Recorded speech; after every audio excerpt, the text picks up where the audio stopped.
வலியற்ற varicose vein சிகிச்சை எளிய 30 நிமிட செயல்முறை 7279487335. கள்ளக்குறிச்சியில் விஷச்சாராயம் அருந்தி பாதிக்கப்பட்டு மருத்துவமனையில் சிகிச்சை பெற்று வருபவர்களிடம் மாவட்ட கூடுதல் காவல் கண்காணிப்பாளர் கோமதி தலைமையிலான சிபிசிஐடி போலீசார் சுமார் 2 மணி நேரத்திற்கும் மேலாக விசாரணை மேற்கொண்டு வருகின்றனர். இதுகுறித்த கூடுதல் தகவலோடு இணைகிறார் எமது செய்தியாளர் சத்தியமூர்த்தி. சத்தியமூர்த்தி, வணக்கம். மேலும் விவரம். வணக்கம் பிரியங்கா.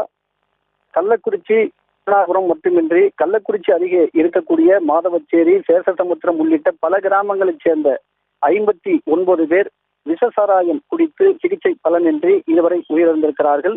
விஷசாராயம் அருந்தி உடல்நலம் பாதிக்கப்பட்டு மேலும் 155 பேர் கள்ளக்குறிச்சி, விழுப்புரம், சேலம் அரசு மட்டுமின்றி புதுச்சேரி ஜிப்மர் மருத்துவமனை மற்றும் சென்னை ராயப்பேட்டை அரசு மருத்துவமனை என 155 பேர் தொடர்ந்து அங்கு சிகிச்சை பெற்று வருகின்றனர். இதில் கள்ளக்குறிச்சி அரசு மருத்துவக் கல்லூரி மருத்துவமனையில் மட்டும் 110 பேர் சிகிச்சை பெற்று வந்தனர்.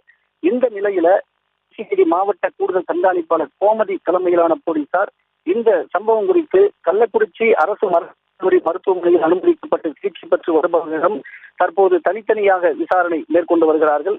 அதாவது இந்த விசாரணையானது கடந்த 2 மணி நேரத்திற்கு முன்பாக தொடங்கி தொடர்ந்து நடைபெற்று வருகிறது. இந்த விசாரணையின் போது சிகிச்சை பெற்று வருபவர்களிடம் சிபிசிஐடி போலீசார் எங்கு சென்று விஷசாராயம் வாங்கி குடித்தீர்கள், யார் மூலமாக அந்த விஷசாராயத்தை வாங்கினீர்கள் என்பது குறித்தெல்லாம் இந்த விசாரணையில் அவர்களிடம் தீவிரமாக விசாரணை மேற்கொண்டு வருவது குறிப்பிடத்தக்கது. பிரியங்கா, விவரங்களுக்கு நன்றி சத்தியமூர்த்தி. வலியற்ற வெரிகோஸ் வெயின் சிகிச்சை எளிய 30 நிமிட செயல்முறை 7279487335. செய்திகளை உடனுக்குடனும் துல்லியமாகவும் தெரிந்து கொள்ள சப்ஸ்கிரைப் பண்ணுங்க.